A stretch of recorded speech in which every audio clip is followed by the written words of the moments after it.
ప్రవీణ్ పగడాల చనిపోయారు. అందుకు చాలామందిలాగే నేను కూడా చింతిస్తున్నాను. ఇకపోతే ఆయన మరణం హత్య అని కొందరు, లేదు అనుకోకుండా జరిగిన యాక్సిడెంట్ అని కొందరు అంటున్నారు. ఇది హత్యే అనేలా, అది కూడా తులసి చంద్ తన పాత్ర ఉందనేలా, లేదంటే తనకు ఈ విషయం ముందే తెలుసు అనేలా ఒక ముఖ్యమైన మాట ఆవిడే చెప్పారు. ఇంకో నిమిషంలో అది కూడా మీకు తెలిసిపోతుంది. వీడియో చివరి వరకు చూడండి. ఆమె చేసిన వ్యాఖ్యలకు సంబంధించిన ప్రూఫ్స్ కూడా ఆమెకు తెలుసో తెలియకో తులసి చంద్ చెప్పేశారు.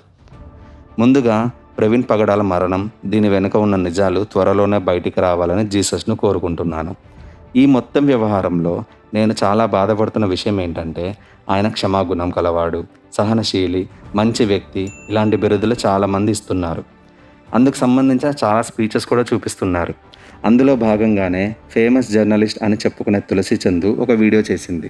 కులం లేదు, మతం లేదు, మనిషి అంటే మనిషే, మనిషి మాత్రమే. ఎంత గొప్ప మాటలు ఇవి. అందులో ప్రవీణ్ పగడాల మంచితనం, బయోగ్రఫీ గురించి చెప్తూ మధ్యలో 2 విషయాలను చెప్పడం జరిగింది. అవేంటో మీరు ఒకసారి వినండి. చివరి ప్రసంగంలో చెప్పిన ప్రవీణ్ పగడాల ఒక్కడిగానే బయలుదేరి రాజమండ్రికి వెళ్ళాడు, ఒక్కడిగానే చనిపోయారు. ప్రవీణ్ వెళ్తున్న ప్రోగ్రామ్ను కోఆర్డినేట్ చేస్తున్నది రామ్మోహన్ అనే వ్యక్తి అని తెలుస్తోంది. ఆ మీటింగ్ వ్యవహారాలు అన్నీ ఆయనే చూస్తాడు. ఈ మిస్టరీలో ఆయన పాత్ర కూడా ఉందా అనే అనుమానంతో పోలీసులు ఆయన్ను విచారిస్తున్నారు అని గట్టిగా వినిపిస్తోంది. ఇక 2వ విషయం తులసి చంద్ మాటల్లోనే విందాం. జాగ్రత్తగా వినండి, ఇదే చాలా కీలకం. ఆ రాత్రి ప్రవీణ్ పగడాలకు ఏమైందో ఎవరూ చూడలేదు. ఒంటరిగా పోరాడాడో, ఒంటరిగా చనిపోయాడో కూడా తెలియదు. సో విన్నారు కదా, ఒంటరిగా పోరాడాడో, ఒంటరిగా చనిపోయాడో కూడా తెలియదు అనే మాట ఆమె చాలా గట్టిగా చెప్పారు. సో ఇది ఒకవేళ హత్య అయితే ఖచ్చితంగా తులసి చంద్ను కూడా విచారించాలి. ఎందుకంటే అక్కడ ఒంటరిగా చనిపోయాడో కూడా తెలియదు అంటే, ఒకవేళ ఆయనను హత్య చేసి ఉంటే ఆ గొడవలో ప్రవీణ్ పగడాల తన రక్షణ కోసం ఎదురుదాడి చేసే అవకాశం కూడా ఉంది. అలాంటి పోట్లాటలో ఎదుటి వ్యక్తులకు గాయాలు లేదా చనిపోవడం అనేది జరిగే అవకాశం కూడా ఉంది. సో ఈ హత్యలో తులసి చంద్ కూడా ఉన్నారేమో అనే సందేహం రాకపోతే మీకు బుర్ర లేనట్టే.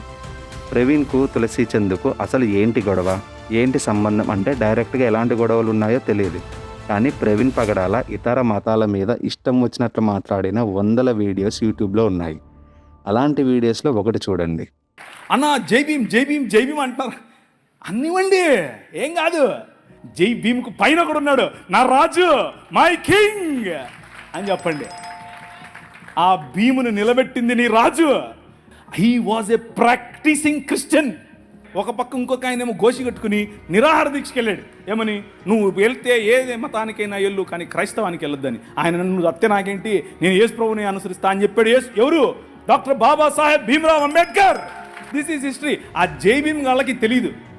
ఆయన మనము కాదంటే, మనము చీత్కరిస్తే మేము మిమ్మల్ని ఆహ్వానించము అని చెబితే ఆయన అన్నాడు, నువ్వు ఓడరా నన్ను ఆహ్వానించేది, నేనే కొత్త మతం పెడతానని చెప్పి బౌద్ధంలోకి వెళ్ళి బౌద్ధంలో కొత్త మతం స్థాపించాడు.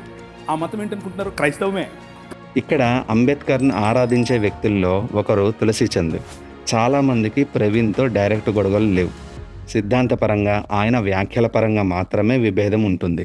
అందులో విభేదించే అవకాశం ఉన్న వారిలో తులసి చంద్ కూడా ఉండే అవకాశాన్ని కొట్టిపారేయలేము. లేదంటే ఇంత ఖచ్చితంగా తులసి చంద్ ఇలాంటి స్టేట్మెంట్ ఎలా ఇవ్వగలదు?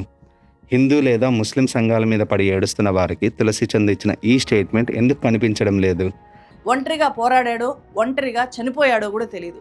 ఒంటరిగా పోరాడాడో, ఒంటరిగా చనిపోయాడో కూడా తెలియదు.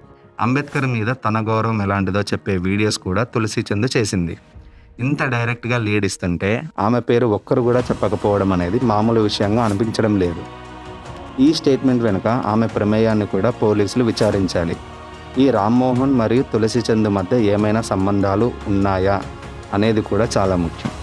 ప్రవీణ్ పగడాల మరణానికి గల కారణాలను, లేదంటే ఆయన మరణం వెనుక ఎవరి ప్రమేయం ఉన్నా, అది ఈవెన్ తులసి చంద్ అయినా సరే, వారిని శిక్షించాలని కోరుకుంటున్నాను. ఇకనైనా కూడా కళ్ళు తెరవండి. జై హింద్.